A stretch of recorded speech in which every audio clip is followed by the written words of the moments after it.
Hello, welcome to cook it simple channel. இன்றைக்கி நான் bread முட்டை தோசை பண்ண போகிறேன். வாங்க பார்க்கலாம்.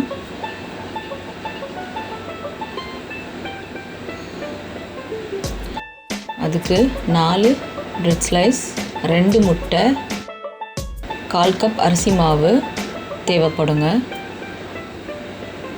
பொடியாக நறுக்கின தக்காளி 1, வெங்காயம் 1, பொடியாக நறுக்கின பச்சை மிளகா, கொத்தமல்லி, 1 டீஸ்பூன் பெப்பர் தூள். இப்போது அந்த பிரெட் துண்டுகளை நான் மிக்ஸி ஜாரில் தண்ணி ஊற்றி அரைச்சிக்கிறேன். பாருங்கள், நல்ல மாவு பதத்துக்கு இதை நான் அரைச்சி எடுத்துக்கிட்டேன். இப்போ இதை ஒரு பாத்திரத்தில் போட்டுட்டு இப்போ நான் அந்த அரிசி மாவையும் தேவையான அளவு உப்பு போட்டு நல்லா கரைச்சிக்கிறேன்.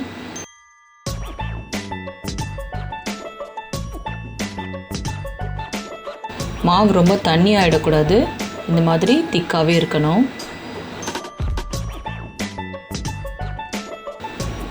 இப்போது அடுப்பில் தோசைக்கல் நல்லா காய வச்சுட்டு இந்த மாவை தோசைக்கல்லில் ஊற்றிக்கலாம்.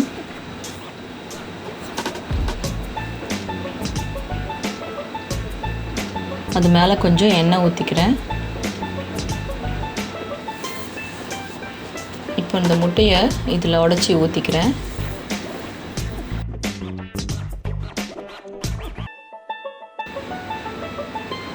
இப்போ இந்த முட்டையை நான் லைட்டாக ஸ்ப்ரெட் பண்ணி விட்டுக்கிறேன்.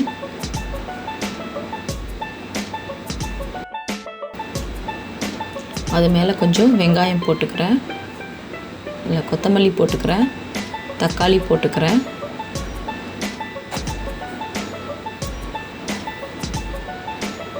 பொடியாக நறுக்கின பச்சை மிளகாவை தூவிக்கிறேன். இப்போ இந்த பெப்பர் தூளையும் மேலே தூவிக்கிறேன்.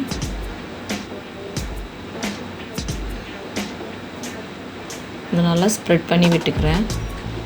உங்களுக்கு முட்டை வேணான்னா நீங்கள் வெறும் வெஜிடபிள்ஸ் வச்சு கூட நீங்கள் பண்ணலாம். ஒரு நிமிஷம் ஆயிடுச்சு. நான் இதை திருப்பி போட்டுக்கிறேன். திருப்பி போட்டு ஒரு நிமிஷம் வேகட்டுங்க. அவ்வளோதாங்க, பிரெட் முட்டை தோசை ரெடி ஆகிடுச்சுங்க. இதுக்கு எந்த சைட் டிஷ்ஷுமே சூப்பராக இருக்குங்க. வீடியோ உங்களுக்கு பிடிச்சிருந்தா லைக் பண்ணுங்கள், ஷேர் பண்ணுங்கள், கமெண்ட்ஸ் போடுங்க, சப்ஸ்கிரைப் பண்ணுங்கள்.